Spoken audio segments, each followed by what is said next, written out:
Para celebrar los 25.000 suscriptores, os tengo que agradecer a todos los que estáis suscritos. Muchísimas gracias por hacerlo posible. Vamos a ir hoy con una tertulia especial con el gran analista Albert Morén. Vamos a tratar muchísimos temas. Hablaremos sobre si Pedri es el mejor mediocentro del mundo, sobre el futuro de Lamine Yamal, sobre qué fichajes necesita el Barça, cómo vemos lo que llevamos de temporada bajo las órdenes de Hansi Flick. Todo ello y mucho más en esta tertulia. Empezamos.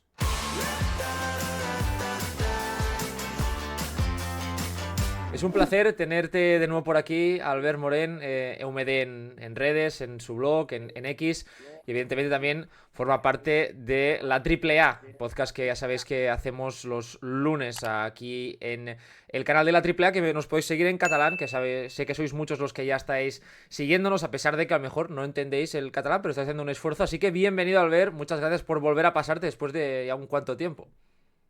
Sí, encantado, nos vemos mucho últimamente. Lo decías tú ahora, ¿no? Tenemos espacios en los que coincidimos, pero siempre es un placer charlar contigo de fútbol y pasarme por tu canal. Y bueno, yo creo que hemos escogido un buen día, un buen timing, porque es una semana en la que el Barça no ha jugado ningún partido, de hecho no lo va a jugar hasta el próximo lunes, una semana limpia en la que hemos podido ver pues fútbol sobre todo europeo, y en la que ha habido algunas noticias, algunas novedades en clave culé, como la renovación de Pau Cubarsí, que luego hablaremos de Cubarsí, que se unen a renovaciones ya de jugadores importantísimos como Gavi, como también evidentemente Mar Bernal, que salió hace ya un tiempo, o la de Pedri, que también salió estos días, y la de Ronald Araujo, renovaciones que van sellando el futuro del club, y también porque Deco habló el otro día, hablando un poco en el diario Sport, repasando un poco pues cómo está ahora mismo la planificación deportiva, y salía el nombre de Jonathan Tah, que aquí es donde yo quería empezar porque tenemos la renovación de Araujo, el rendimiento de Eric, el regreso de Íñigo, hay muchos centrales, son 4 sin contar a Christensen ahora mismo, así que te pregunto, ¿crees que es necesario que el Barça se refuerce con Jonathan Tah de cara a la próxima temporada si mantiene, diríamos, esta nómina de centrales? Claro, yo creo que si mantiene esta nómina, no, porque decías tú, son 4 centrales, estamos viendo además rindiendo bien, es decir, la pareja titular podríamos decir que es Cubarsí y Íñigo funcionando muy bien, tienes un central de nivel y codiciado como Araujo, que es otra alternativa, incluso Eric, que parecía que era un jugador que podía contar menos, está dando muy buen rendimiento. Tienes además a Christensen, que tenemos que ver ahora cómo vuelve y en qué medida es importante o no. Por lo tanto, la nómina de centrales, súmale a Koundé, que también ocupa el lateral derecho, pero que es una opción también para el centro de la defensa. Yo creo que el Barça va bien servido ahí. Ahí la duda será qué movimientos de salida puede haber. Es verdad que Tah es un jugador que llegaría libre, por lo tanto, pues puede entender el club que le interesa desprenderse de un futbolista, ingresar dinero por él, sobre todo pues si es el cuarta opción en el centro de la zaga y poder renovar con un jugador que te llegue libre. Aquí el tema para mí, sobre todo, está a la hora de entender un poco el momento de proyecto del Barça, es decir, si se termina marchando, yo creo que el que tiene más cartel para irse seguramente sea Christensen, porque es el que está contando menos y probablemente la salida sea más clara, y ojo con la de Araujo, que por su situación contractual, su renovación, su cláusula es bastante suculenta para otros clubes, pero en caso de que se marchasen los dos o uno de los dos, ¿te encajaría un jugador como tal en ese momento de proyecto? Es decir, 29 años, viene de la Bundesliga, yo creo que es un futbolista importante que además, evidentemente, Hansi Flick le conoce. ¿Crees que es lo que necesita un jugador como Cubarsí, que seguramente será el inamovible, teniendo en cuenta que Íñigo, de seguir así, va a partir como el teórico central titular la próxima temporada, porque está a un nivel altísimo? ¿O crees que sería mejor? A mí me gusta mucho un central como Dinhausen, ¿no? El jugador del Bournemouth, que es verdad que tiene una cláusula de 60 millones de euros que es alta, pero no sé si crees que el Barça a lo mejor tiene que empezar ya a pensar en cómo visualizar la futura pareja de Pau Cubarsí, empezar a sellar ese futuro, o crees que la opción de TAP, al darse como agente libre, es la más indicada en ese sentido? Yo creo que viene determinado por las posibilidades que tenga el club, por su momento económico e incluso te diría administrativo a la hora de jugar con el fair play. Si puestos a jugar a ideales, ¿no? Un Barça con todas las posibilidades, pues seguramente sí apostaría por eso, por afianzar una pareja, por buscar ese jugador que te va a complementar perfectamente con Cubarsí, que puedes empezar a cimentar una pareja de centrales para que esté una década siendo importante en el equipo. Seguramente el Barça en verano no se verá en esta situación de poder acometer todo el tipo de operaciones o todo el tipo de apuestas que querría y va a tener que ordenar las prioridades. y entiendo que el movimiento de TAS, si finalmente se da, puede ir un poco por ahí. Es decir, un jugador que te llega libre, ¿no? Y primera explicación del interés, probablemente si TAS valiera 30 o 40 Claro. millones, no entraría en la ecuación, pero es una oportunidad que te puede llegar libre en un momento en el que tú quizá tienes que desprenderte de algún central o no, y entenderá al club que por delante de esa apuesta rotunda en la posición de central, pues tiene otras prioridades en las que poner el dinero que tenga, la capacidad económica que pueda destinar para esos otros puestos. Sí, porque luego hablaremos, ¿no? Pero hay otras posiciones yo creo que son más importantes para reforzar, porque uno de los temas que yo creo que es interesante es que tú hemos comentado alguna vez, ¿no? Sobre todo en la AAA, que el futuro a lo mejor de Lamine Yamal podría pasar por jugar por dentro. De hecho, aquí en el canal en verano lancé la posibilidad de, puede ser una opción, este año yo no creo que lo vayamos a ver por las opciones que hay en el Barça, pero que en el futuro no sabía cuándo se podía dar, pero dado los acontecimientos, yo creo, Alberto, tú empezabas a apuntar que podía ser más pronto que tarde, por tal y como estaba el jugador en ese nivel de confianza. ¿Crees que la próxima temporada, si se mantiene un poco el equipo, ¿no? Podría empezar a verse, quizás para dar más descanso también a Lewandowski, de tener una opción nueva, probar a Lamine Yamal en esa zona? ¿A ti te gustaría, por lo menos en esta temporada, algún partido, algún caramelito que nos dejase Flick para ver esa opción de Lamine, que ya en categorías inferiores se ha visto a Lamine Yamal de falso 9 a un nivel altísimo, por supuesto?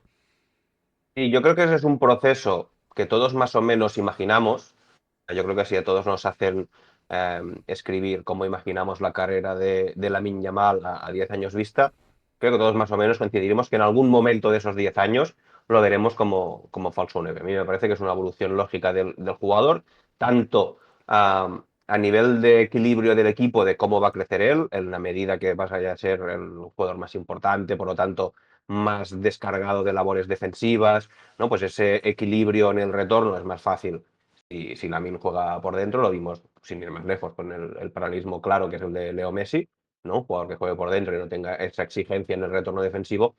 Pero creo que también Lamine vamos a ver con los años un crecimiento en cifras y en voracidad goleadora, que yo creo que es algo que ya hemos empezado a ver después de la lesión. Él mismo lo ha dicho, que durante cuando estaba lesionado, que se dio cuenta que tenía más ganas de marcar, y creo que desde que ha vuelto de la lesión lo vemos con más ganas de ver portería, mirando más, ¿no? De manera más vertical en la finalización. Y creo que pues desde el centro, desde la posición de falso 9, puede estar más cerca. Al final es aquello que buscaba Pep cuando reconvirtió a Messi, pero que también lo explicó en algunos experimentos en el Bayern con Robben, por ejemplo, que si Robben empezaba desde la banda para marcar tenía que regatear al lateral y al central, pero que si empezaba por dentro, solo con regatear al central ya estaba ante portero. Y si algo tiene Lamine es desborde, es regate. Por lo tanto, esa posibilidad de acercarlo al área lo acerca al gol, y creo que va a ser interesante. También creo que todos en ese recorrido a 10 años vista no nos lo imaginamos que sea ya. Creo que Lamine todavía no ha explotado en ese jugador, no es ese jugador, em, por decirlo así, que sí o sí te esté reclamando el centro del ataque. De hecho, puede ser un jugador que todavía por su juventud, por momentos agradezca el espacio que concede la banda, la capacidad más sencilla de recibir. Pero respondiendo a lo que tú me preguntabas, yo creo que si el Barça mantiene el equipo actual, no veo descabellado que eso pueda ocurrir.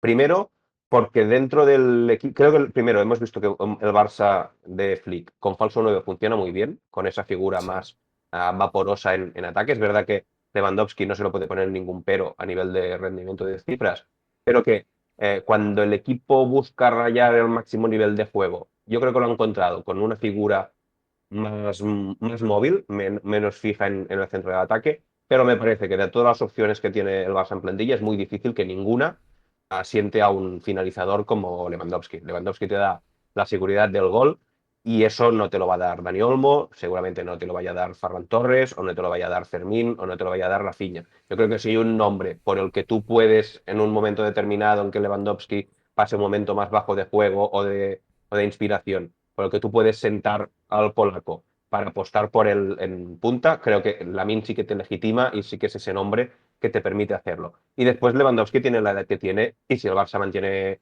la plantilla, veremos cuál es la evolución, cuál es el juego, cuál es la línea de inspiración del polaco. Puede ser que en algún momento de la temporada finalmente necesite ese relevo, y el Barça no tiene otro delantero centro, claro. De hecho, creo que al final, bueno, como su ídolo, como Neymar, un poco también que es el ídolo de Lamine, pues es la evolución lógica de Evidentemente en el Barça, sabemos todos de Neymar, pues rayó un nivel excepcional en esa banda izquierda, aprovechándose precisamente de Leo Messi, pero que todos intuíamos que cuando podía llegar al siguiente nivel era cuando pues, pisase zonas interiores. Yo coincido contigo, pero más que poder estar dentro, creo que Lamine quizás sí que demanda el poder estarlo sin la necesidad de quedarse, ¿no? Es decir, que pueda caer ahí, pero que no sea una obligación, que no parta, que no viva siempre. Me acuerdo también cuando Messi, entre comillas, lo salvó Luis Suárez, ¿no? De esa jaula en la que se había convertido el falso 9 para Leo, de que estaba siendo, yo creo, un pelín desmotivado, porque al final, cuando te enfrentas a muchos bloques bajos, también empiezas a tener menos espacios, y yo creo que Lamine, por la forma de sentir el fútbol, agradece mucho esa línea de banda, y creo que el ataque del Barça está configurado de tal forma que aprovechen esa diagonal de Rafinha, aunque yo creo que la diagonal de Rafinha se puede aprovechar también con Lamine por dentro, ¿eh? Porque al final tenéis ese nivel pasador, que eso yo creo que está fuera de toda duda, que Lamine por dentro va a aumentar sus cifras en goles, pero yo creo que incluso también en asistencias, porque va a ser más capaz de conectar con los jugadores que estén más cercanos, y esto yo creo que va a ser una ventaja. Y claro, aquí el tema está, si Lamine pasa dentro, ¿no? Cuando se dio el proceso con Messi, por ejemplo, claro, el Barça tenía un jugador como Pedro, que lo podías meter en esa banda derecha o en banda izquierda. Tenías un jugador como Villa, que es verdad que le costó al principio adaptarse, pero luego lo terminó dando. Y el Barça ya fue fichando en función de ese Messi, más allá de Ibrahimovic, que creo que es el jugador que nunca funcionó en ese esquema, pero sí que el equipo se fue adaptando. Con la delantera que hay a día de hoy, es verdad que diríamos si Lewandowski no es titular en algún partido, porque yo creo que ahí si no te encaja, pero con lo que hay ahora mismo, te encajaría esa figura de la misma por dentro, o sea, te encajaría un jugador más en derecha, manteniendo a Rafinha, o moverías quizás a Rafinha, porque con lo que hay, a veces, ¿no? Tengo dudas, quizás si Ferran, ¿no? Recuperas esa versión de Valencia, se podría ver, pero yo creo que está cada vez más cómodo en zonas interiores, como ese delantero centro.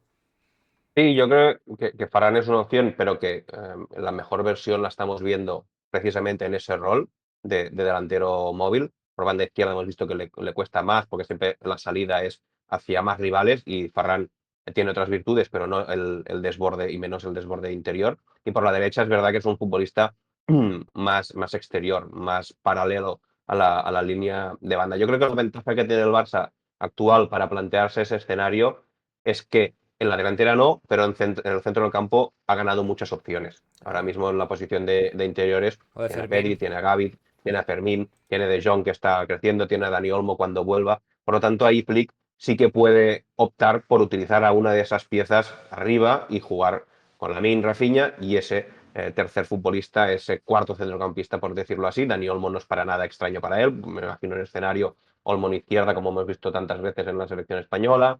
Rafinha en la derecha, que es una posición donde se siente comodísimo, y Lamine por dentro, por ejemplo, o Fermín ocupando también esa posición con la izquierda, que con Flick lo hemos visto desenvolverse también allí. Y ahora que sacabas el nombre, tengo que sacarlo porque está siendo yo creo que el nombre de moda de estos días, que es el de Fermín, precisamente. El otro día aquí en el canal le dediqué un vídeo porque es la segunda temporada seguida en la que ya suma más de 10 goles producidos y esta temporada le había costado arrancar, no estaba teniendo demasiados minutos en el primer tramo de temporada, pero es que desde 2025 es el jugador en liga que más goles ha producido junto a Kylian Mbappé. Es una barbaridad lo de Fermín a nivel numérico. Yo te quiero preguntar un poco qué jugador intuyes que puede terminar siendo Fermín, porque la verdad es que tiene unas características muy particulares y yo creo que unas virtudes que en el fútbol moderno, ¿no? Como se dice, de dinamismo, verticalidad, capacidad para presionar, para poder llegar al área, para incluso no mezclarse entre líneas, las tiene todas. Yo creo que tiene que ir pausándose un poco, que es algo que con la edad va a ir cogiendo, pero es que una amalgama de virtudes increíble. No sé qué te dice Fermín en cuanto a este Barça, que puede terminar siendo en clave de plantilla, porque ahora mismo está siendo un jugador de rol, pero no sé si lo ves ya para ser algo más, incluso en el Barça actual, a Fermín. Y yo a Fermín muchas veces lo he pensado como un jugador, el típico futbolista que al inicio de temporada, cuando haces los once de gala, nunca pones, pero que al final revisas las estadísticas y ha jugado como un titular. Me parece que es ese perfil de jugador que a poco que alguien baje el nivel, que haya una lesión, es Se un lo va a futbolista al comer. que puede Sí, sí. recurrir.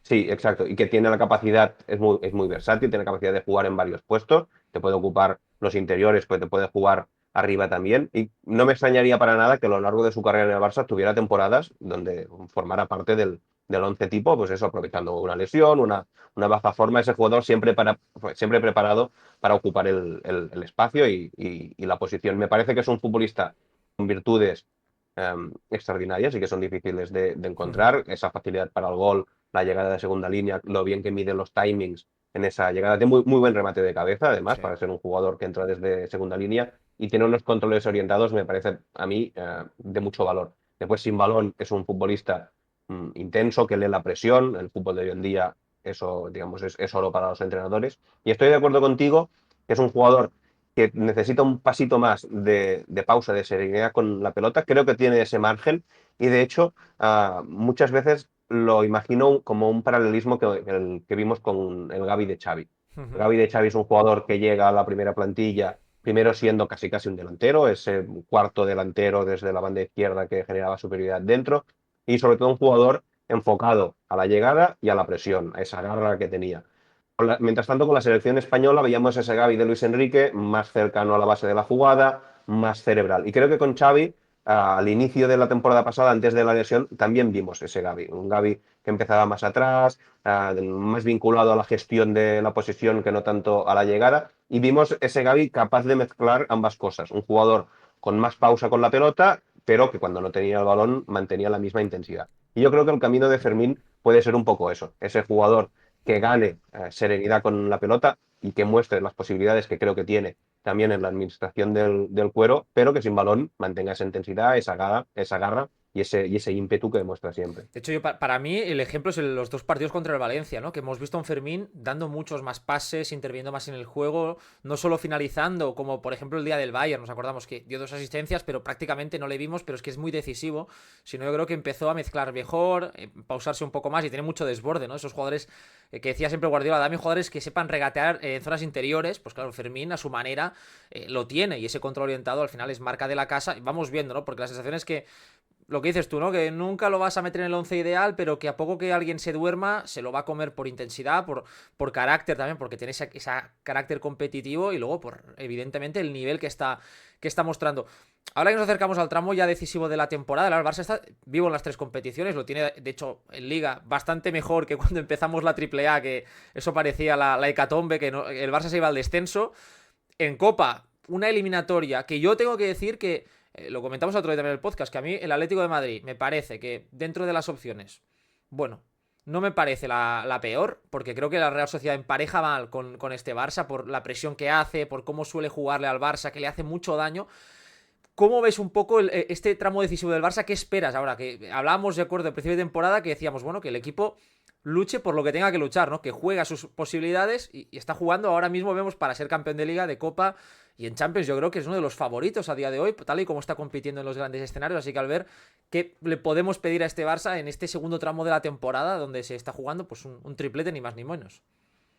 Sí, es un segundo tramo, pero yo casi te diría un tercer capítulo para lo que es la formación de este Barça de Flick. Yo creo que vimos de entrada ese equipo más juvenil, más inocente, más ilusionante, pero también más tierno, ¿no? El Barça de las goleadas, el que parecía que los rivales no tenían respuesta todavía, era un Barça muy impetuoso, que sacaba los partidos adelante con mucha facilidad, pero que también tenía esos valles, ¿no? Que cuando no jugaba tan bien, cuando no era tan brillante, le costaba más sacar los partidos adelante, y tuvo esa racha nefasta coincidiendo con la maldición de la AAA que pues eso le contagiamos Sí, sí, sí. en noviembre, diciembre.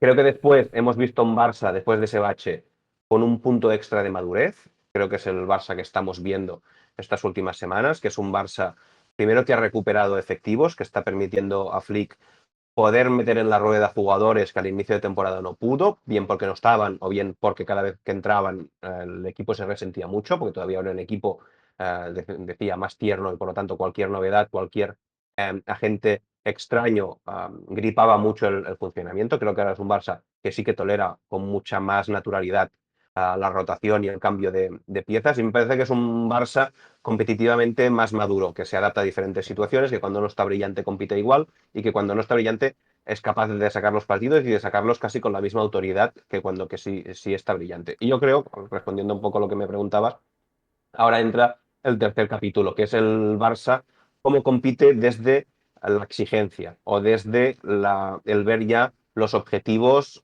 Cerquita. como algo tangible, Sí, sí. exacto, como ya tienes la obligación de ganar. Ya no es ese Barça de jugar bien, que también lo tiene que ser, ¿no? Pero ese Barça que tiene cosas a perder. Hasta ahora creo que era un Barça solo en línea ascendente, Ahora es un Barça que hay que medirlo ante el vértigo de una eliminatoria de Champions, ante el vértigo, pues eso, de una semifinal de la Copa del Rey muy ajustada y muy complicada de competir contra el Atlético de Madrid, el vértigo de que cada jornada cada vez va a contar más para el título de Liga, cualquier tropiezo vas a ver tú más cerca, o en este caso más lejos, las posibilidades del título, ¿no? Un Barça que tendrá que medirse también competitivamente desde ese nuevo escenario. De hecho, yo creo que el Barça desde las lesiones, ha jugado los mejores partidos de la temporada, que son la Supercopa ante el Real Madrid, el Betis, yo creo también en Copa del Rey, en Liga, yo creo que el día del Valencia el Barça jugó un partidazo, ante el Sevilla, esa, diríamos, forma de mostrarse la inferioridad también estuvo muy bien.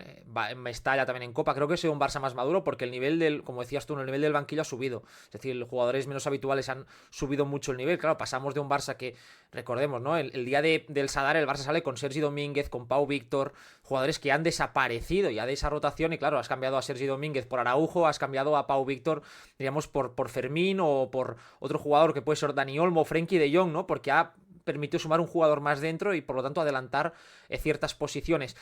Si te pregunto si Y mañana no no. solo, perdona, Sí, Albert, y no solo ha sumado piezas que también, sino que las que ha sumado te permiten cosas diferentes, te eso, permiten sí, sí. maniobrar y activar escenarios distintos. No solo que tú puedas dar rotación y que el equipo no cambie o que el equipo siga funcionando igual, sino que Flick está pudiendo, tiene herramientas para cambiar partidos desde los perfiles de los futbolistas. Sí, sí, de De hecho lo que es. supone cambiar un Araujo Claro. por Eric, un Lewandowski por Ferran o un Fermín por Gavi. Son rotaciones que cambian perfiles y por lo tanto que pueden cambiar partidos. Exacto. Y de hecho, claro, ahora en 2 semanas, pues hay ese Barça Atlético de Madrid, primero en el estadio de Montjuic.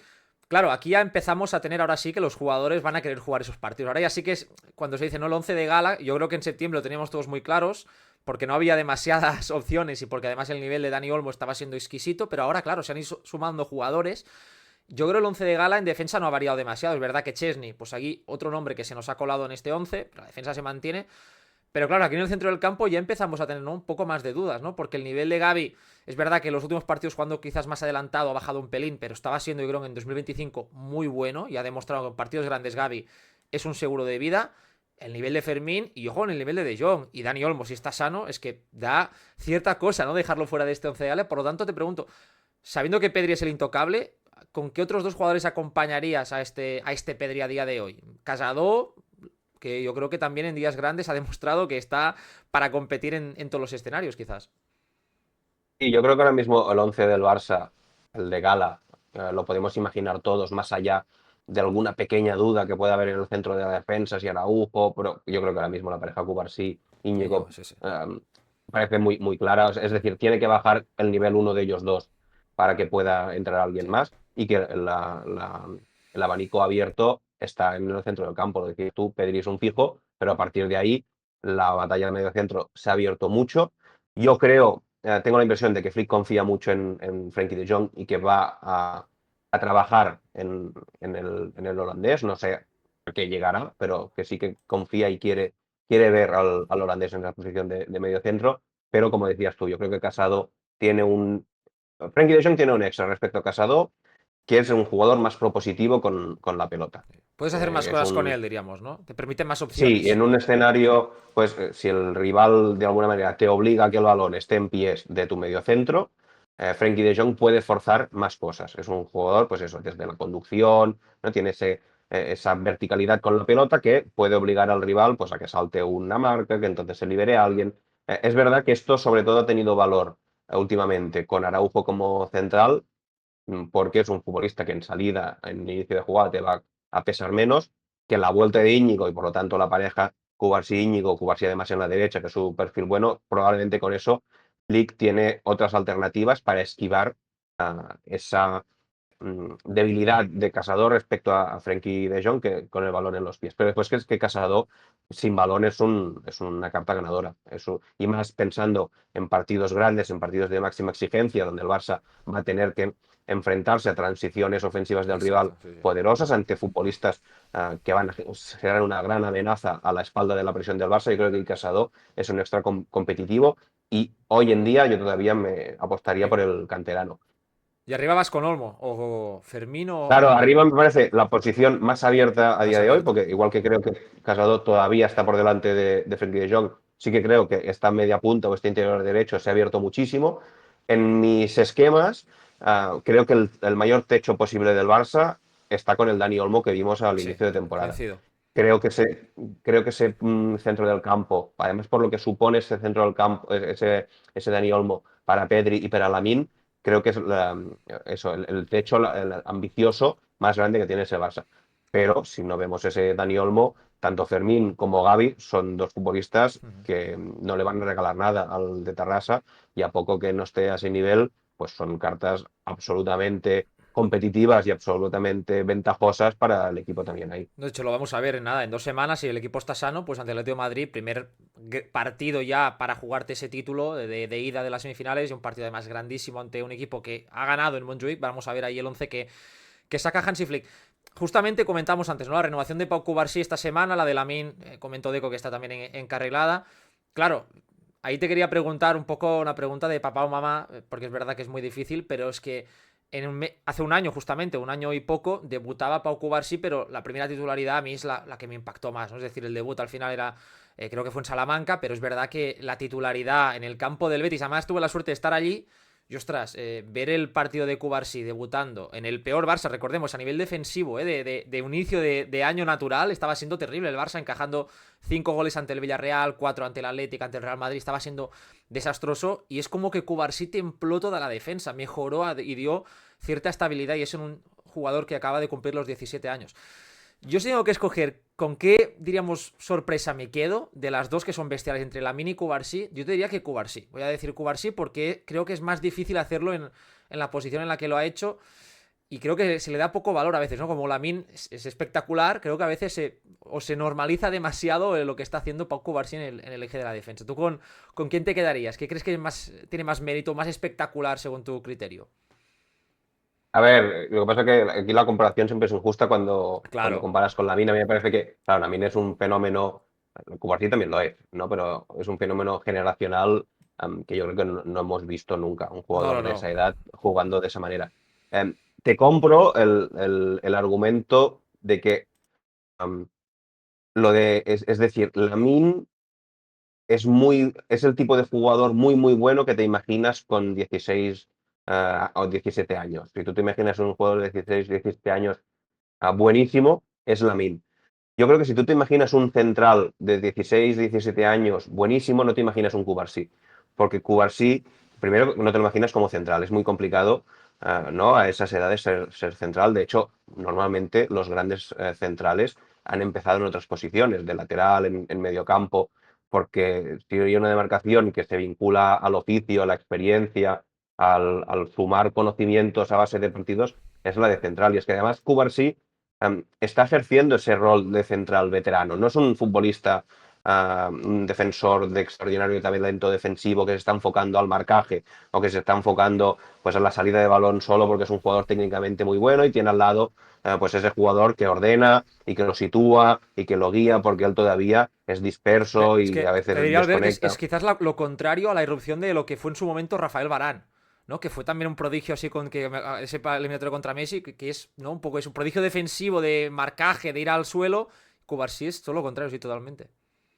Y que es lo normal, es decir, yo los centrales jóvenes que recuerdo que aparecen, primero son eso, son jugadores exuberantes en lo técnico, en lo físico, en el talento, pero todavía con una falta de oficio lógica porque no lo han tenido, no han tenido esa experiencia. Cubarsí sí que es ese jugador, es una computadora, es un veterano en el cuerpo de un futbolista muy joven y en ese sentido sí me parece que es una cosa muy difícil de esperar. Lamine me parece un talento superior y me parece que es el jugador, vamos, Sí, sí, sí, troncal sí. del Barça, el que explica el juego del Barça y el techo potencial de este Barça. Yo creo que pasa por la Yamal. Pero es verdad que lo de Cubarsí es un fenómeno muy, muy inesperado.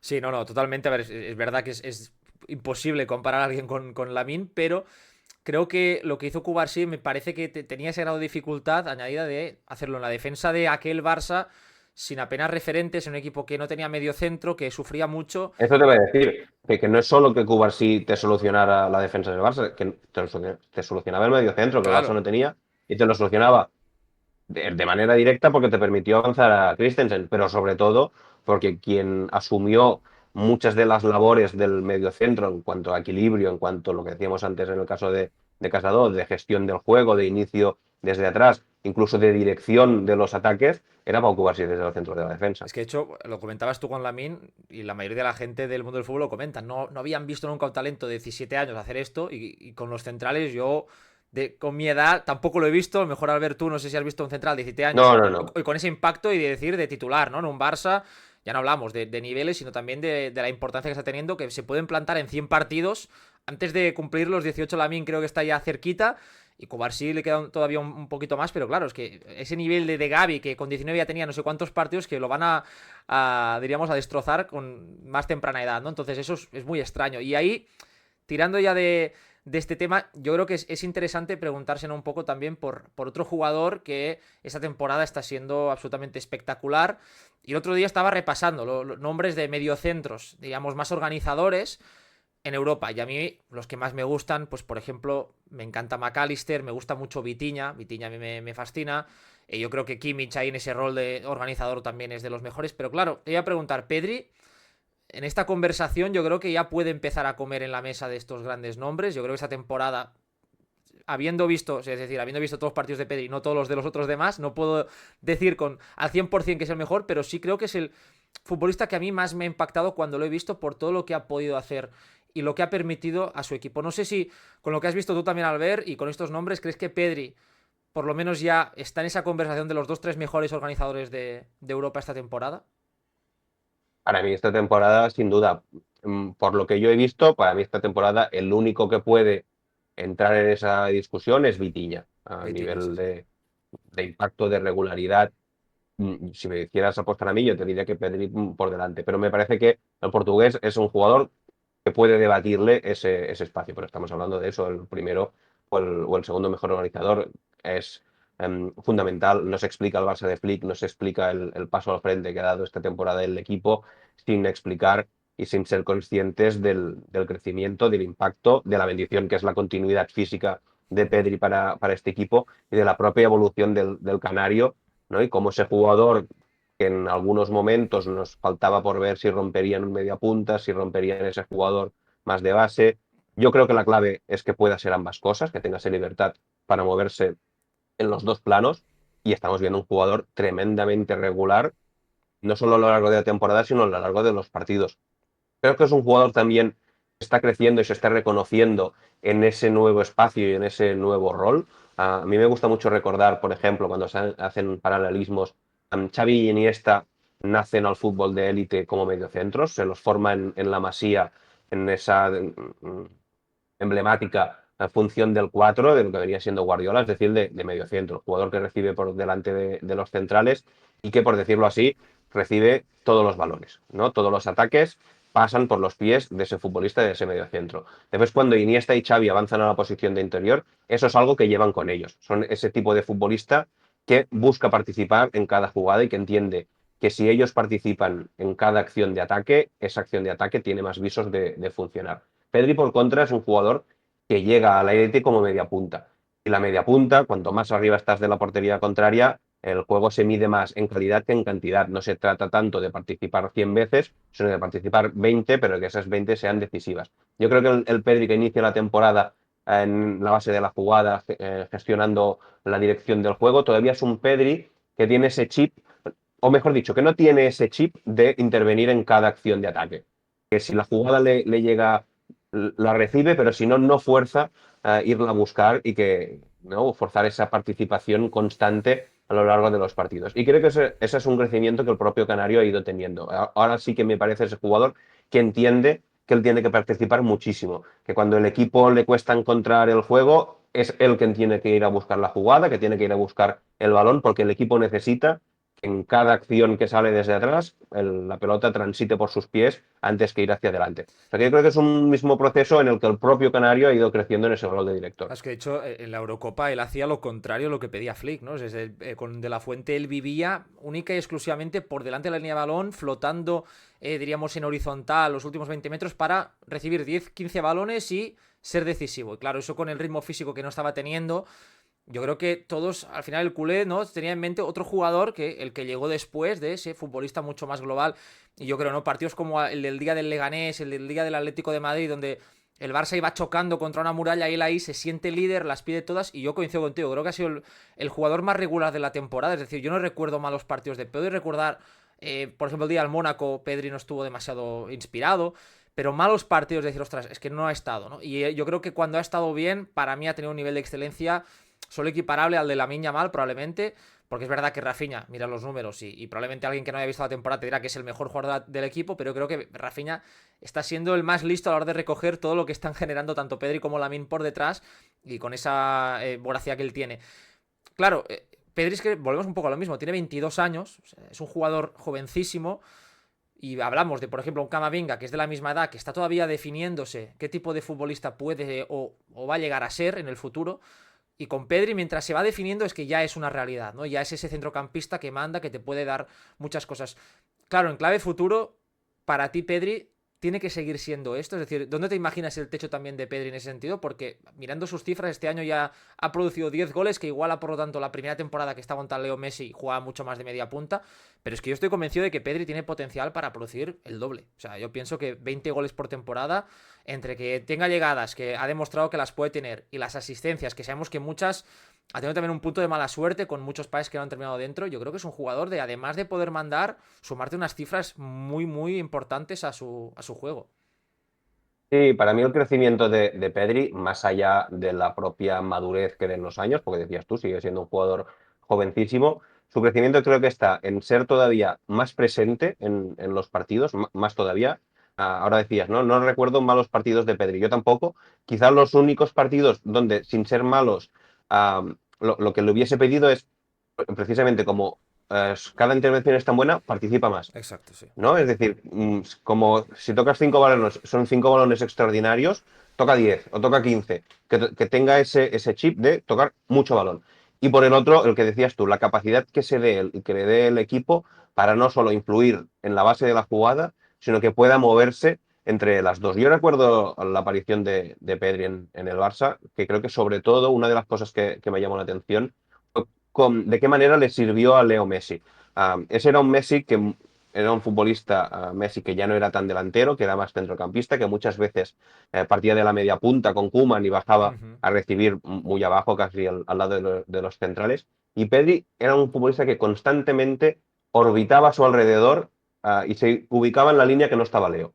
Si Leo estaba por arriba en la media punta, Pedri estaba en la base para darle ese socio desde abajo y para ser el futbolista capaz de hacerle llegar el balón entre líneas. Si Leo Messi bajaba, Pedri escalaba a zona de 3 cuartos para que Messi tuviera un jugador al que servirle la pelota. Y creo que ahora sin Leo, ese también es el espíritu de Pedri. Pedri es un jugador que yo creo que no puedes anclar ni en la base, no lo puedes pedir, por resumirlo mal y pronto, ser Xavi 90 minutos, ¿no? A jugar en la base de la jugada, cerca del medio centro, sino que también le tienes que permitir y que él debe permitirse tener momentos para escalar, asomarse a la frontal del área y, como decías tú, ser muy decisivo en los últimos metros. Me parece que ese es el jugador que crece en la medida que tiene libertad para moverse en los dos Es planos. que de hecho, bueno, que el Pedri le dio muchas cosas a Busquets también, para poder filtrar esos pases. A Griezmann, que yo creo que jugó unos buenos meses en ese último Barça de Koeman antes de ser traspasado. Es decir, el jugador que movía un poco y que entendía al resto de futbolistas, incluso ese Dembélé, que vimos de delantero centro en algunos partidos, también yo creo motivado por tener a pasadores por detrás como Messi, Griezmann o el propio Pedri.